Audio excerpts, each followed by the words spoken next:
Voilà, alors maintenant qu'on a rentré quasiment toutes les nouveautés, il y a encore quelques pochoirs à rentrer, il y a un masking tape. On vous montrera ça, tout de suite dans un instant. Donc j'ai envie, il y a des choses qui sont rentrées et cetera. J'ai mes organiseurs, j'ai des nouveaux formats, du nouveau matériel est arrivé. J'ai vu qu'il commençait à y avoir un peu pas trop de place dans, les 21 centimètres, et cetera. Donc je vais faire un point sur mon matériel. Avec Moka, ce qui est très important, c'est que votre point matériel, si vous voulez changer des tris, si vous voulez refaire, des choses, si vous voulez sortir du matériel, vous le faites tranquillement sur une table et vous avez vos fiches. Vous n'êtes plus obligé d'aller voir dans vos rangements, vous n'êtes plus obligé de redécaler des choses, vous n'êtes plus obligé de réétiqueter des rangements. Vous faites tout dans vos fiches. Donc là, j'ai sorti tout ce qui était tampon clear et tampon clean parce que je veux faire un petit point et par rapport à mes habitudes, vous verrez à un moment donné, on nous demande souvent comment choisir et comment faire ces tris. Il y a vraiment que vous qui puissiez le savoir. Pourquoi? Parce que vous en êtes peut-être un peu rendu compte dans les vidéos. Moi, personnellement, je cherche par marque parce que j'arrive à me débrouiller comme ça. Je sais que si j'ai besoin d'un tampon, je vais aller voir telle marque. Par contre, à un moment donné, peut-être que dans ma façon de faire, je fais beaucoup de feuillage ou je fais beaucoup de thèmes nature en ce moment. Donc, à force de chercher dans mes fiches, je vais voir qu'il y a peut-être des choses qui vont pas et je pourrais, à ce moment-là, refaire mes tris en fonction. Si je me trompe ou si ça ne me convient plus, je reprends mes fiches, je refais mon tri. Mon matériel ne bouge pas, mes rangements ne bougent pas. C'est à ce niveau-là que ça se passe. Alors avant de refaire un petit peu mon tri, je vais vous montrer ce dont je vous parlais dans la vidéo précédente. Donc j'ai fait un petit nuancier, on va dire, des cires. Je vous avais dit que j'allais tester et voir si ça pouvait convenir.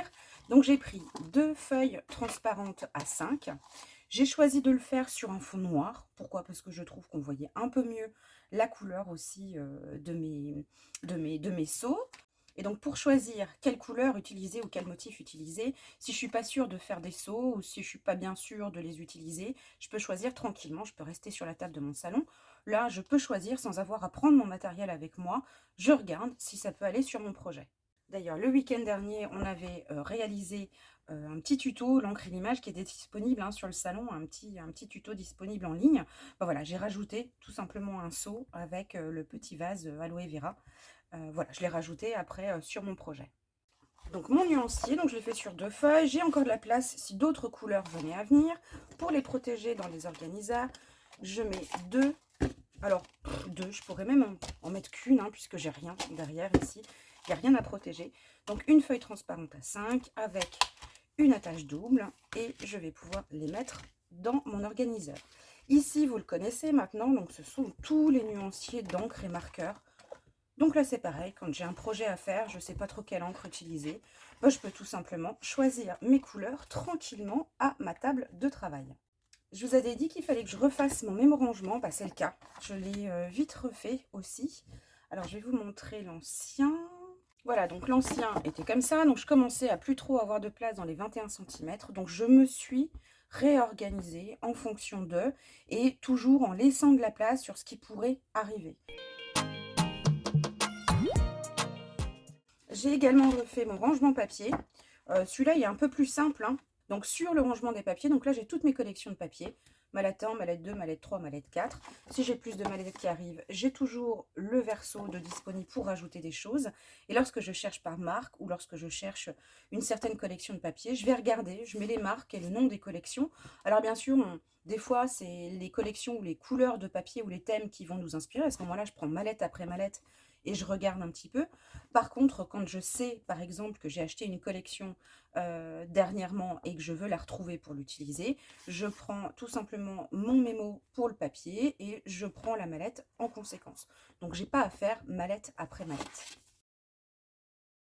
L'avantage aussi de cette chose-là, c'est qu'on évite d'avoir vraiment le papier qui prend beaucoup de place dans notre espace. Ils sont dans des mallettes, ils sont bien rangés.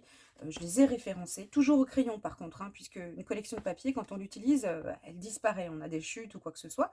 Ou alors, il nous reste une ou deux feuilles. À ce moment-là, on peut les remettre et mentionner qu'il ne reste qu'une ou deux feuilles dans cette collection. Donc, si on a un album à faire avec plus de 2 ou 3 feuilles, à ce moment-là, on sait que dans cette collection, il ne reste pas assez de papier pour faire un projet. Donc, au crayon, comme ça, je gomme et je remplace avec d'autres collections lorsqu'elles arrivent. J'ai également fait un petit pense-bête avec ma to-do list. Si par exemple il me manque des recharges, s'il faut que je me rééquipe dans telle encre ou alors dans tel matériel, s'il faut que, attention, je pense à reprendre quelques rangements parce que je commence à être un petit peu limite, et ben je peux tout me marquer au crayon ici. Une fois que c'est fait, je gomme. Et par contre, elle est toujours à disposition et je la trouve dans mon mémo rangement. Donc quand à un moment donné, je ne me souviens plus de ce que j'ai fait les semaines précédentes, je me suis dit, ah oui, tiens, c'est vrai, j'avais une recharge qui manquait, je ne sais plus dans quelle couleur. Bah, vous sortez ça et puis vous savez tout de suite ce qu'il faut que vous fassiez. Donc là, c'est plutôt des choses que l'on va prendre dans notre quotidien, puisqu'on a des nuances, on a des petites, on a des mémos pour trouver ses rangements, son matériel. Donc ça, c'est plutôt des choses que je vais utiliser vraiment assez quotidiennement. Donc je vais m'arranger pour que ce soit dans un organiseur qui soit maniable assez facilement. Ici, donc j'ai 2 organiseurs à 4. Donc ça, c'est le nouveau avec les fiches à 7. Donc celui-ci, je n'y touche pas parce que c'est bien organisé pour mes days. Donc je ne vais pas du tout le reprendre, ils sont classés. J'ai toujours la face verso de disponible, donc ça me fait des choses, voilà, je suis pas trop paniquée à me dire à un moment donné je vais manquer de place. Non, j'ai toujours le verso de disponible. Ici, j'y touche pas non plus parce que ça, ce sont tous mes pochoirs, tous les art printings. Et ici, tout ce qui est au format A4, que ce soit des pochoirs ou des tampons A4, que je référence aussi de ce côté-là. D'ailleurs, c'est dans cette pochette que rentre parfaitement le nouveau bloc acrylique All Create A4. Voilà, donc le A4. Que je range très facilement dans un organiseur. Donc là, je peux même le laisser à l'intérieur. Je sais qu'il est là-dedans. Donc ça, c'est des choses que moi, dans mon quotidien, je vais peut-être un peu moins utiliser. Donc là, ce que je prends très quotidiennement, c'est tout ce qui est tampon clear et tampon cling. Et là, il faut juste que je sache ce que je vais utiliser comme organiseur. J'ai préféré prendre un organiseur à 5 parce que c'est plus maniable. Je peux le mettre plus facilement à côté de moi. C'est beaucoup plus pratique pour moi. Et donc là, je vais revoir un petit peu ce que j'ai comme tri. Sur une face, je vais forcément mettre toute ma partie mémo, etc. Voilà, donc ils se trouvent ici, donc je les repère assez facilement.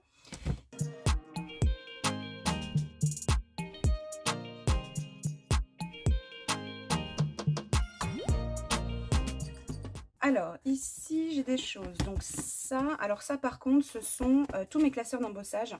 On avait fait une vidéo là-dessus pour les classeurs d'embossage. Je vais les mettre et je vais les rajouter dans cet organiseur-là. Parce que je trouve que ça va bien. Pochoir, art printings et classeurs d'embossage. Donc voilà, je peux les mettre comme ça, comme ça. Voilà.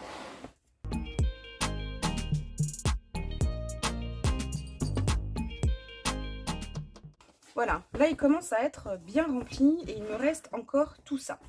Donc je vais pouvoir faire dans mon organiseur, donc celui-là, ok, celui-là j'ai encore de la place derrière. Donc je vais utiliser celle-ci et puis finalement je me dis, je vais quand même mettre des choses que j'utilise moins au quotidien.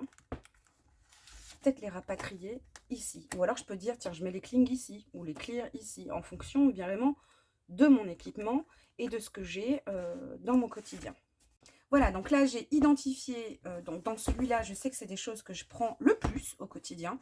Je l'ai mis au format A5 parce que c'est plus facile pour moi de le gérer. Par contre, bien sûr, faites en fonction de vous, de vos habitudes et de vos petites manies. Ceux-là, je vais les mettre aussi à côté de moi, mais je vais pouvoir les ranger juste à côté, dans mes étagères à disposition. Celui-ci, par exemple, je peux très facilement aussi le mettre sur mon bureau, ici ou ici. Voilà, il se range assez facilement en fonction de la hauteur que vous aurez choisie, bien sûr. Ou alors, je peux le laisser tout simplement tout le temps dispo sur la table, sur ma table de travail, avec le protège organiseur ou pas, en fonction de ce que vous choisissez. Alors, pour ce qui est des pochoirs, j'en ai rentré quelques nouveaux. Donc, du coup, en fonction de mon organisation, je vais juste regarder ce que j'ai fait avec cette marque-là, qui est ici. Ok, donc je vais prendre des fiches à 5.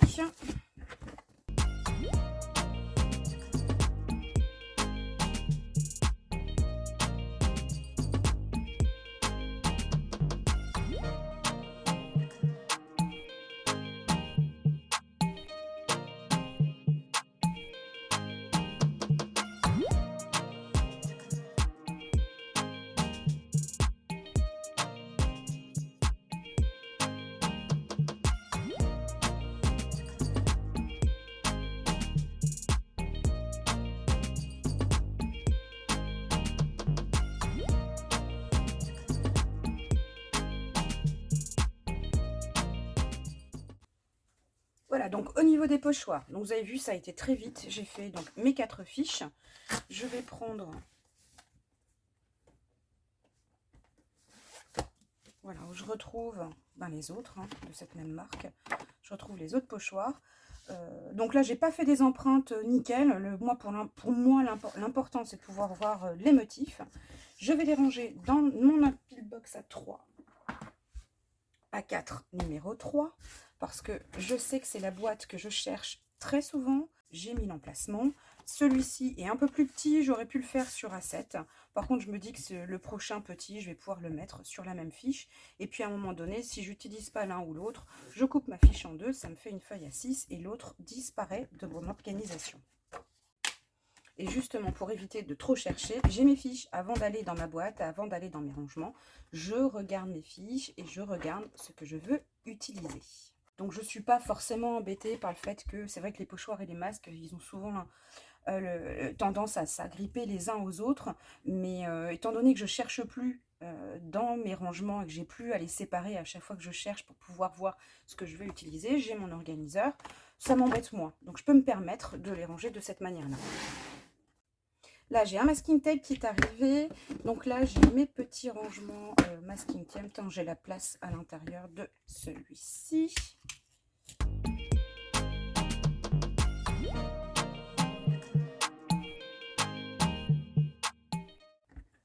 Voilà. Donc là, j'en ai pas beaucoup. Ça se balade, mais au fur et à mesure, ça ne m'embête pas de les trouver. Et au fur et à mesure, je les remettrai correctement dans la boîte, comme je peux avoir dans celle-ci. Et voilà, je les ai à portée de main. Les masking tape, justement, alors il y a plusieurs solutions de les ranger, vous avez dans le guide rangement ou des vidéos sur le sujet, il y a plusieurs façons de les ranger, dont dans la mallette. Là, encore une fois, tout dépend de la quantité que vous avez. Pour celles qui en ont beaucoup, vous arriverez sûrement à faire des tris en fonction peut-être des choses un peu plus pailletées, un peu plus nature, par couleur, etc. Donc, soit ça vous convient dans les pop box mini où là vous pouvez faire des tris, ne laissez avec vous sur le plan de travail que ce que vous utilisez au quotidien, le reste dans des étagères. C'est transparent, vous arrivez à vous repérer et voir ce que vous avez dans vos rangements. Donc là encore une fois, il n'y a pas une façon de faire, c'est vraiment à vous de choisir en fonction de votre équipement. Voilà, donc les organiseurs, on vous le rappelle, vous allez pouvoir faire vous allez pouvoir utiliser les protèges organiseurs. Ça protège lorsque l'on les classe debout comme ça ou à plat, ça les protège vraiment dans nos étagères, customisé ou non. Donc celui-ci a été customisé avec le papier de riz. Encore une fois, vous avez plein de vidéos sur le sujet sur notre chaîne YouTube ou dans le guide rangement, donc vous allez pouvoir voilà, les customiser ou non. Celui-ci customisé donc avec du papier de riz et de l'Eau-de-Côte. Voilà. Donc voici mon organisation. Mais elle m'est propre en fonction, on le rappelle, c'est très important, en fonction du type de matériel que l'on utilise, en fonction de nos petites manies et de la quantité de matériel en notre possession. On aurait pu, je pourrais très bien avoir que des organiseurs à 5. Mais parce que pour vous, ce sera peut-être plus facile à ranger devant vous. Vous aurez tous vos organiseurs à 5 avec votre matériel. Voilà, donc quel organiseur choisir au départ? Faites en fonction de, et vous avez vu que de toute façon, les organiseurs vont pouvoir être utiles pour beaucoup de matériel. Et vous avez vu que vous allez pouvoir jongler et changer en fonction de l'évolution aussi. Donc vous ne serez jamais figé, vous pourrez toujours les réutiliser pour autre chose. Les organiseurs A4, on a tourné les saisons vidéo, vous avez vu qu'on peut l'utiliser pour l'organisation de projets, de kits ou de tutoriels, ou même de l'art journal. Le format A5 aussi, pareil, pour faire vos petits tests, pour mettre même vos aquarelles à l'intérieur, avoir tout ce qu'il faut sous la main. Alors justement, concernant les organiseurs, les nouveaux organiseurs avec le petit emplacement A7. On peut l'utiliser donc pour Moka, pour s'organiser avec son matériel dans son quotidien, mais on peut les utiliser aussi comme petit endroit où l'on va récapituler peut-être des tests de technique, où on va remettre des essais. Donc on peut mettre, voilà, à un moment donné, on n'est pas obligé de faire pour un projet spécifique. On peut faire des tests, on peut faire des tests de cartes, des tests de motifs ou des tests de technique. Et dans les parties A7, justement, on voulait vous montrer des idées de ce que vous pouvez mettre à l'intérieur, puisque vous pouvez mettre quelques encres. Là, on a des versafines clairs. Donc, si vous avez à un moment donné à partir avec quelques feuilles blanches, là-dedans, vous allez pouvoir mettre dans une 13 cm médium des aquarelles aussi. Si vous en avez un petit peu moins, vous pouvez prendre les 13 cm que vous allez pouvoir glisser à l'intérieur. Vous avez l'orange pinceau, donc vous partez très facilement avec quelques petites choses. Dans les 13 fines, vous pouvez mettre quelques tampons aussi. Et vous pouvez partir avec vos encres. Quelques encres que vous allez utiliser dans votre quotidien.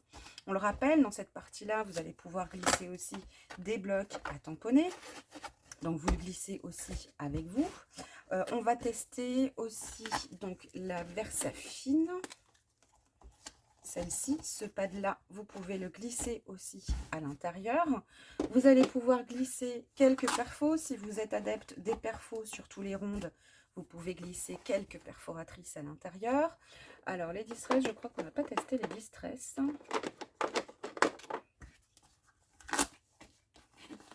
Les distress rentrent également.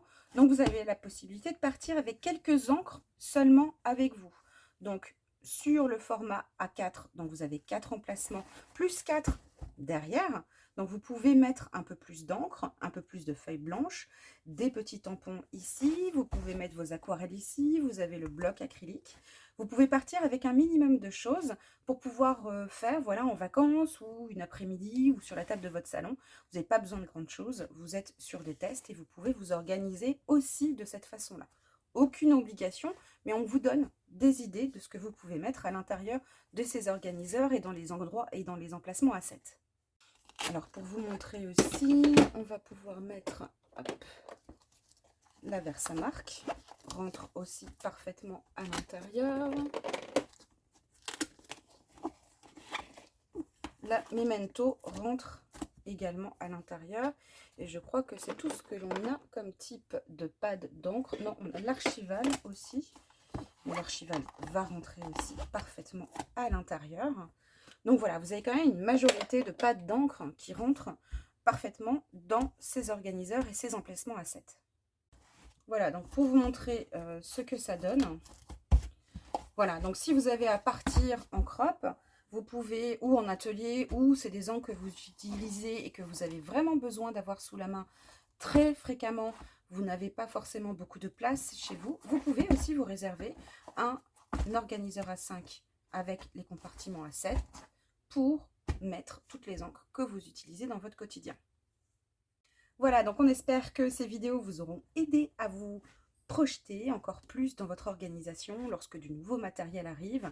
On vous a donné des idées, encore une fois, d'utilisation de nos organiseurs.